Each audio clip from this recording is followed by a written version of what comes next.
Hey, happy Sunday. Today we're in Ruth 2. Let's get into it. There was a relative of Naomi's husband, a man of great wealth, of the family of Elimelech. His name was Boaz. So Ruth, the Moabitess, said to Naomi, "Please let me go to the field and glean heads of grain after him in whose sight I may find favor." And she said to her, "Go, my daughter." Then she left and went and gleaned in the field after the reapers. And she happened to come to the part of the field belonging to Boaz, who was of the family of Elimelech. Now behold, Boaz came from Bethlehem and said to the reapers, "The Lord be with you." And they answered him, "The Lord bless you." Then Boaz said to his servant, who was in charge of the reapers, "Whose young woman is this?" So the servant, who was in charge of the reapers, answered and said, "It is the young Moabite woman who came back with Naomi from the country of Moab." And she said, "Please let me glean and gather after the reapers among the sheaves." So she came and has continued from morning until now, though she rested a little in the house. Then Boaz said to Ruth, "You will listen, my daughter, will you not? Do not go to glean in another field, nor go from here, but stay close by my young women. Let your eyes be on the field which they reap, and go after them. Have I not commanded the young men not to touch you?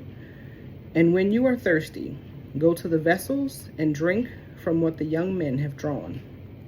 So she fell on her face, bowed down to the ground, and said to him, "Why have I found favor in your eyes, that you should take notice of me, since I am a foreigner?" And Boaz answered and said to her, "It has been fully reported to me, all that you have done for your mother-in-law since the death of your husband, and how you have left your father and your mother and the land of your birth, and have come to a people whom you did not know before. The Lord repay your work, and a full reward be given you by the Lord God of Israel, under whose wings you have come for refuge."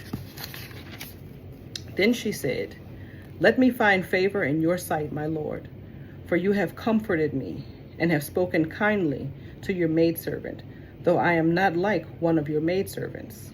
Now Boaz said to her at mealtime, "Come here and eat of the bread, and dip your piece of bread in the vinegar." So she sat beside the reapers, and he passed parched grain to her, and she ate and was satisfied, and kept some back. And when she rose up to glean, Boaz commanded his young men, saying, "Let her glean even among the sheaves, and do not reproach her. Also, let grain from the bundles fall purposely for her. Leave it, that she may glean, and do not rebuke her." So she gleaned in the field until evening, and beat out what she had gleaned, and it was about an ephah of barley. Then she took it up and went into the city, and her mother-in-law saw what she had gleaned. So she brought out and gave to her what she had kept back after she had been satisfied. And her mother-in-law said to her, "Where have you gleaned today? And where did you work? Blessed be the one who took notice of you."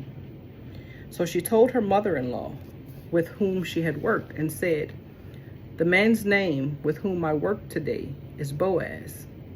Then Naomi said to her daughter-in-law, "Blessed be he of the Lord, who has not forsaken his kindness to the living and the dead."